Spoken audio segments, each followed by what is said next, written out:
Hello friends, आप सभी का स्वागत है हमारे इस यूट्यूब चैनल जिसका नाम है बेस्ट स्टोरी हिंदी टच। तो आइए आज की कहानी शुरू करते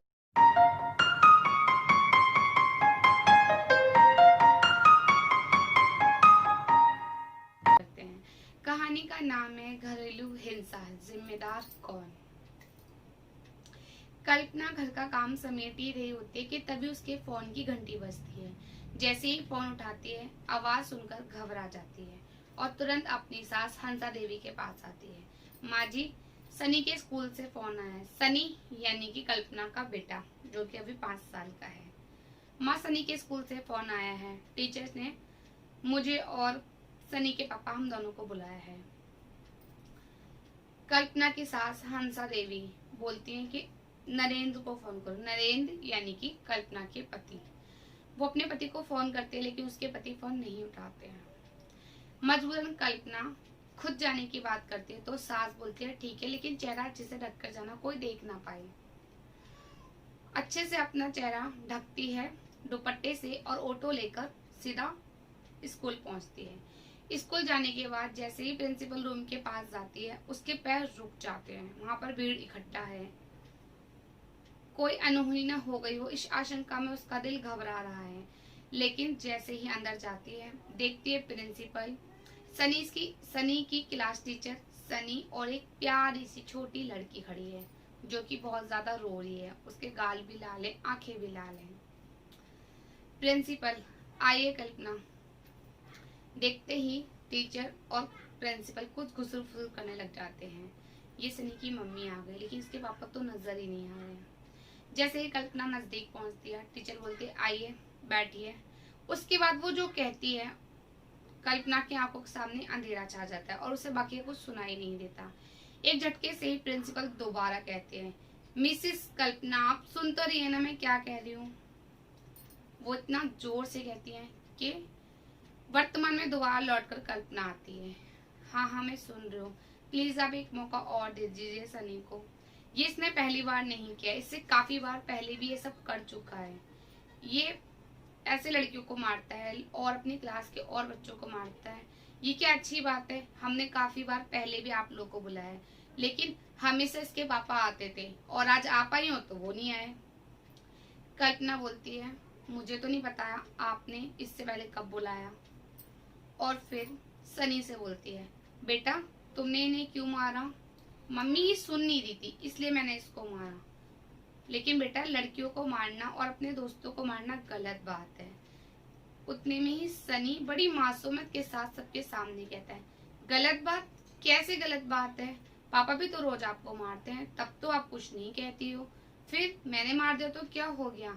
वैसे भी पापा कहते हैं कि लड़कियां पिटने के बाद ही सुनती हैं।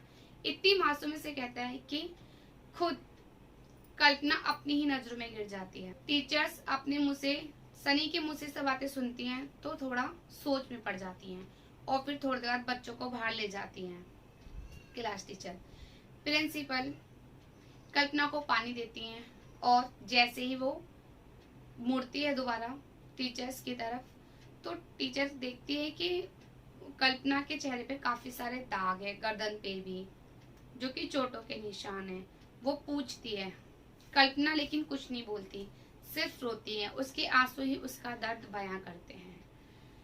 प्रिंसिपल बोलती है, कल्पना तुम्हें पता है हम औरतें घरेलू हिंसा का शिकार क्यों होती है? हम सब कुछ क्यों सहन करते हैं?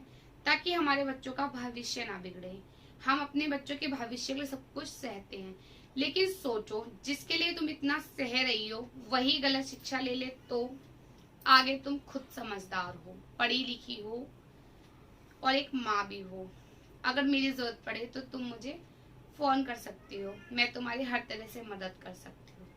और हाँ, सनी की तुम टेंशन मत लो, मैं तुम्हारे लिए उसे एक मौका और दे रही हूँ, लेकिन 1 हफ्ते के लिए उसे स्कूल से निलंबित करती हूँ। अभी तुम सनी को घर लेकर जा सकती हो। कल्पना बाहर आती है और अपने बेटे को लेकर घर वापस आ जाती है। घर आकर सास हंसा देवी उससे जब सब कुछ पूछती हैं, तो वो जो सब कुछ स्कूल में हुआ था वो सारी बातें बताती है।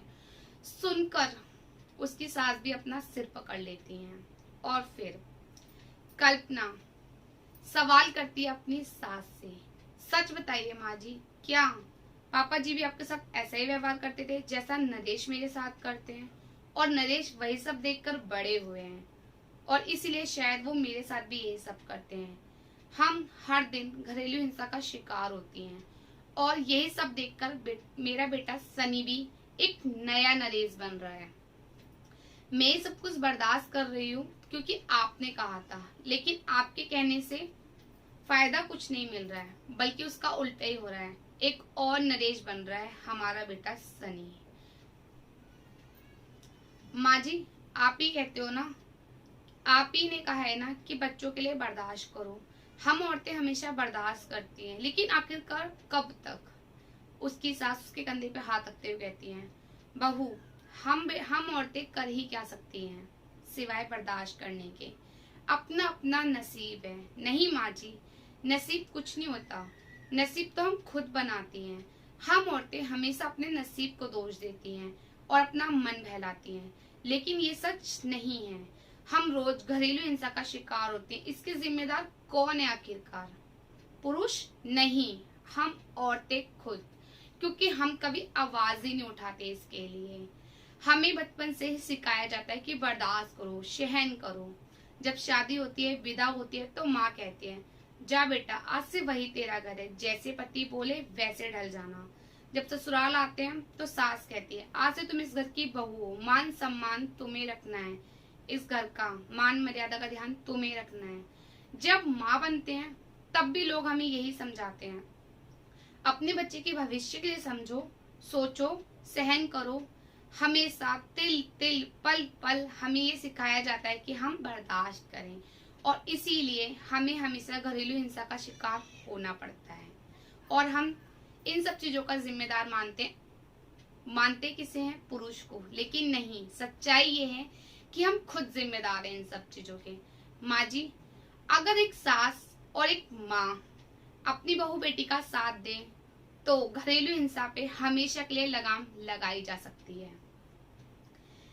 सास हंसा देवी के पास इस चीज का कोई जवाब नहीं होता और वो अपने आप को आज बहुत ज्यादा असहाय महसूस कर रही होती है और अपने कमरे में चली जाती है। कल्पना भी अपने कमरे में चली जाती है और अपने बेटे के पास बैठी होती है। उसका बेटा सनी बड़ी ही मासूमियत के साथ कहता है, मम्मी, आप और दादी क्यों रो रहे हो? मैंने कुछ गलत किया क्या? बेचारी कल्पना कैसे समझाती कि गलत तो उसने किया है, लेकिन समझाए कैसे? आखिरकार उसका बेटा वही सब सीख रहा है जो कि उसका पिता करता है। बच्चे जो देखते हैं वही सीखते हैं। लेकिन कल्पना ने मनी मन ये निर्णय ले लिया था कि वो अपने बेटे को एक अच्छा इंसान बनाएगी, ना कि हैवान।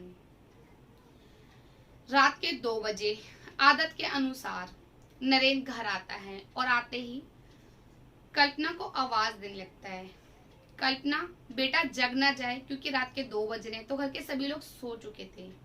उसका बेटा सनी जग ना जाए इसलिए फटाफट बाहर आती है। नरेंद्र आके चिल्लाने लग जाता है और काफी गंदी गंदी गालियां देने लग जाता है। इसके बाद वो अपनी पत्नी से बोलता है, चलो मेरे जूते उतारो। उसकी वाइफ कुछ नहीं कहती और चुपचाप वापस अपने कमरे में चली जाती है। इसके बाद उसका पति उसे मारने के लिए जैसे ही अपना हाथ उठाता है, एक हाथ उसे रोक लेता है और उससे पहले वो कुछ कह पाए उससे पहले उसके गाल पर एक चटाक आवाज आती है। कुछ समझ पाए तो दूसरी आवाज आती है। जब थोड़ा होश आए तो उसने देखा सामने उसकी माँ खड़ी है। उसकी माँ उसे कहती है, बस अब और नहीं, बहुत बर्दाश्त किया है मेरी बहू ने, सिर्फ मेरी वजह से। सही कहा था बहू तुमने आज। एक सास एक माँ अगर अपनी बहू बेटी का साथ दे तो घरेलू हिंसा पे हमेशा के लिए लगाम लगाई जा सकती है और आज से इस घर में यही होगा। मैंने बर्दाश्त करा, इसका मतलब ये नहीं है कि तुम भी हमेशा बर्दाश्त करोगी, क्योंकि अगर आज मैंने इसे नहीं रोका तो कल हमारा सनी भी यही करेगा और ये प्रथा चलती चली जाएगी। अगर इसे समझ आ गई होगी मेरी बातें तो ये सुबह तक खुद बदल चुका होगा, लेकिन अगर इसे सबक नहीं मिला तो मुझे जो करना है वो मैंने फैसला ले लिया है। और कहकर दोनों सास बहू अंदर चले जाते हैं। उसका बेटा नरेंद्र ठगा सा अपने आप को वहीं बैठे बैठे सोफे पे देखता रहता है। नींद तीनों की आंखों से कोसों दूर है, लेकिन उसका पति बदलेगा ये उसकी सास को पता है। खैर जो भी हो, लेकिन कल का नया सवेरा कल्पना और उसकी सास के लिए एक खुशियों की दस्तक देने वाला था। फ्रेंड्स, ये कहानी यहीं एंड होती है, लेकिन ये बात सच है। घरेलू हिंसा बर्दाश्त करते करते जो इंसान इस चीज को बर्दाश्त करते हैं वो अपने अंदर की ताकत को खो चुके होते हैं, कुछ अच्छा सोच ही नहीं पाते। उन्हें हमेशा लगता है कि हमारा नसीब है, ऐसी चीजें वो औरतें सोचती हैं, लेकिन कभी इसके लिए आवाज नहीं उठाती। एक बार आवाज उठाई जाए तो ये चीज हमेशा के लिए बंद हो जाएगी। और आज भी ऐसा होता है। पुरुषों को ये समझना चाहिए कि जैसे वो हैं वैसे ही औरतें हैं, लेकिन ऐसा बहुत सारे पुरुष हैं जो ऐसा नहीं सोचते। बहुत सारे पुरुष हमारे समाज में ऐसे हैं जिन्हें लगता है कि औरतें हर चीज में उनसे कम है, लेकिन ऐसा नहीं है। इसलिए घरेलू हिंसा बढ़ती चली जा रही है। घरेलू हिंसा बढ़ने का मुख्य कारण यही है, मूर्खता, सोच, एक गलत मानसिकता, सोच। तो फ्रेंड्स, अगर हमें चीज को रोकना है तो सामने वाले की सोच को ही बदलना पड़ेगा और अपने अंदर औरतों को हिम्मत भी लानी पड़ेगी जिनके साथ ऐसा हो रहा है। चलिए फ्रेंड्स, इसी कहानी के साथ मैं आपसे विदा लेती हूँ। अगर आपको मेरी कहानी अच्छी लगी तो लाइक कीजिएगा, चैनल को सब्सक्राइब कीजिएगा और कमेंट जरूर कीजिएगा। अपने विचार जरूर दीजिएगा कि क्या करना चाहिए था, सही फैसला था उसकी सास का या नहीं। फ्रेंड्स, अगली कहानी आपसे दोबारा मिलूंगी, तब तक के लिए राधे राधे।